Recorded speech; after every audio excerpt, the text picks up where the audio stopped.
नमस्कार सभी को। मैं सुनील देख स्वागत करता हूं आपका हिंदी क्लास में। है ये तो समास अपन पढ़ रहे थे, 4 पढ़ लिए, 5वां आज अपने को पढ़ना है द्वंद्व समास। 5वां द्वंद्व समास। शुद्ध शब्द ये इस प्रकार से होगा, लेकिन वो व्याकरणों में अभी गाइडों में ऐसा ही लिखा आ रहा है, तो वो तो मैं बता चुका हूं। बाकी शब्द शुद्धिकरण में और बता दूंगा ये इस प्रकार से। तो चलो, अभी तो लिखने में थोड़ा लंबा भी हो जाएगा, इसी से अपने को काम चलाना है। द्वंद्व शब्द का शाब्दिक अर्थ क्या होता है? लड़ाई। द्वंद्व का शाब्दिक अर्थ लड़ाई। लड़ाई किन में होती है? जब दोनों ही अपने आप को प्रधान समझे, मैं भी प्रधान मैं भी प्रधान, तभी तो लड़ाई होती है ना। तो इसका मतलब क्या है कि दोनों ही पद इसके अंदर क्या होते हैं?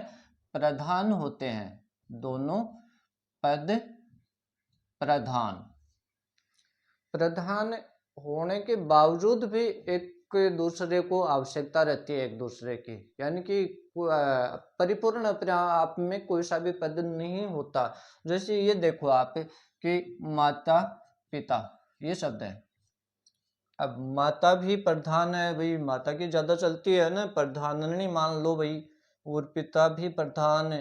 तो दोनों के अंदर क्या होगी? लड़ाई होगी। लेकिन अकेली माता माता नहीं बन सकती, अकेला पिता पिता नहीं बन सकता। तो दोनों को एक दूसरे की आवश्यकता होती है, यानी कि दोनों पद प्रधान होते हुए भी एक दूसरे पर निर्भर रहते हैं। तो ये बात भी इसमें अपने को ध्यान में रखनी है। अब ये दोनों लड़ेंगे तो और आएगा ना, बीच में और आएंगे छुड़ाने के लिए।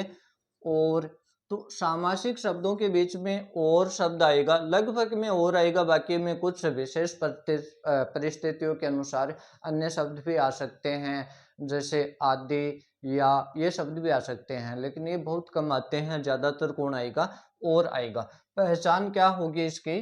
पहचान कि योजक चिन्ह मिलेगा। ज्यादातर शब्दों के बीच में योजक चिन्ह मिलेगा अपने को, योजक चिन्ह।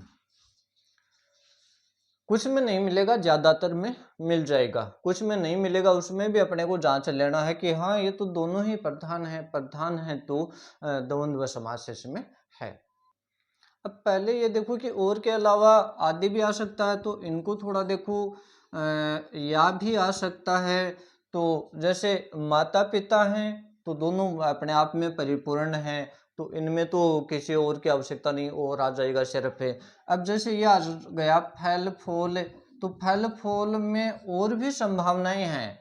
फल फूल, डालियां, पेड़, तने, ये तो इनमें ऐसे शब्दों में जब आगे संभावना बनती है, या तो कोई संभावना है ही नहीं आगे, तो सीधा सीधा और आ जाएगा। जहां संभावनाएं बनती है वहां आदि आ जाएगा। और ऐसी स्थिति कि सिर्फ एक ही रहे, जैसे शीतोष्ण। शीतोष्ण तो थोड़ा हार्ड पड़ेगा एक बारी। सिंपल शब्द देखो एक बार तो, सुख दुख, तो या तो सुख होगा या दुख होगा। तो वहां यहाँ पर ऐसे शब्दों के बीच में या आएगा।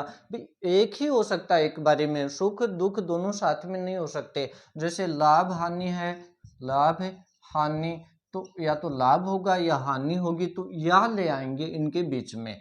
तो इस हिसाब के ये शब्द होंगे।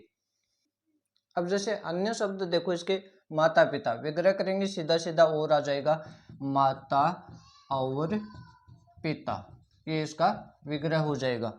राधे श्याम, राधे श्याम, राधा और श्याम दोनों ही अपने आप में प्रधान हैं, और शब्द आ जाएगा। दोनों अपने आप में परिवार की दृष्टि से देखें तो पूर्ण है। सीताराम, इसी की तर्ज पर सीता और राम, ये इसका विग्रह हो जाएगा। कृष्ण अर्जुन, संधि हो गई, कृष्ण जोड़ अर्जुन, तिरक संधि हो गई, तो कृष्ण और अर्जुन, ये इसका विग्रह हो जाएगा।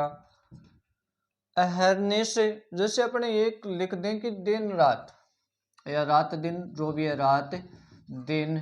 तो रात दिन का अपने क्या किया कि क्या कर सकते हैं, रात और दिन, ऐसा। अब अहरनिश, अहन और निशा, अहन का अर्थ भी दिन होता है और निशा का रात, तो इसी शब्द में करना पड़ेगा, ये इसी शब्दावली में तत्सम शब्दावली है तो इसी में करना पड़ेगा। इनका ये नहीं कर सकते, अहन का मतलब दिन नहीं लिख सकते यहाँ पर, तो यही लिखना पड़ेगा अहन और निशा। निश नहीं होता, ये तो समासीकरण के कारण हो गया, निशा शब्द होता है, निशा रात्रि का पर्यायवाची शब्द। श्वेत श्याम, अब ये क्या है, श्वेत मतलब सफेद और श्याम काला, तो सफेद और काला हो गए ना अपने आप में अलग अलग, तो यही इसका विग्रह करना पड़ेगा, श्वेत और श्याम यानी सफेद और काला। ऐसे ही अन्य शब्द देखो, कुर्ता टोपी, तो कुर्ता टोपी, कुर्ता और टोपी ये कह दे क्या, मतलब कुर्ता पहन लिया, टोपी पहन ली, नीचे कुछ नहीं चाहिए क्या पहनने के लिए, तो विकल्प रह गई, संभावना रह गई। तो संभावनाएं जहां पर रहती है वहां पर अपन आदि का काम में लेंगे, आदि शब्द को काम में लेंगे, तो ये कहेंगे कि कुर्ता टोपी आदि।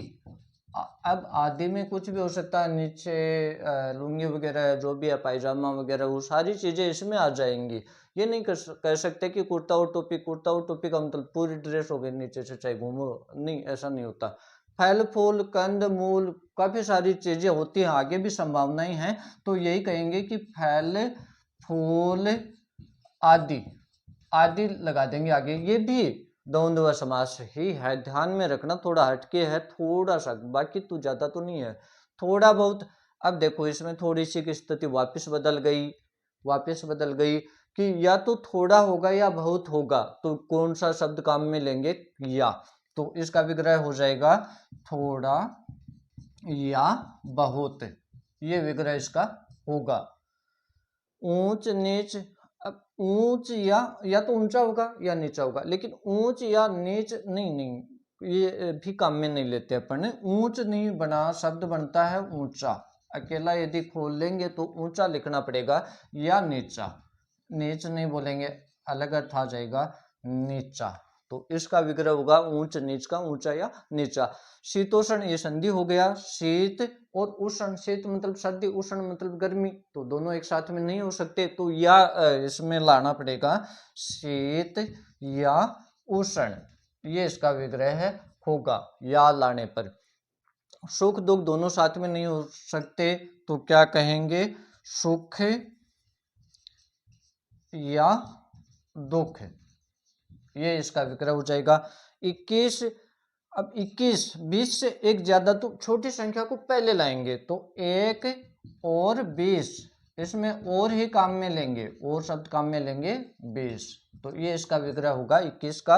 1 और 20, 1 और 20 कितने बनते हैं, 21, 1 20 दोनों संख्यावाची शब्द हैं, दोनों संख्यावाची शब्द होते हैं, तो मैं पिछले समास में बता चुका हूं, द्वंद्व समास में वो शब्द आते हैं।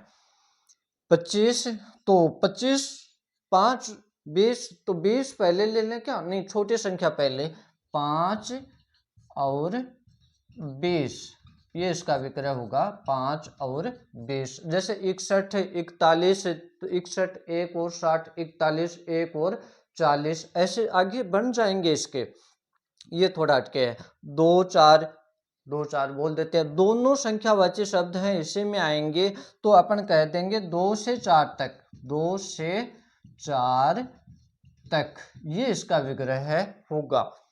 150 बोल देते हैं ना कि भाई 1500 रुपये या 150 रुपये, ऐसे, तो इसमें 50 पहले आ जाएगा, छोटी संख्या, 50 से 100 तक, कितने भी हो सकते हैं, मतलब ऐसे ही बोलते हैं तो कितने भी हो सकते हैं। ये अपना द्वंद्व समास पूरा हुआ, उम्मीद है कि समझ में आया होगा, समझ में आई क्लास, तो आप लोग लाइक शेयर सब्सक्राइब जरूर करें, धन्यवाद।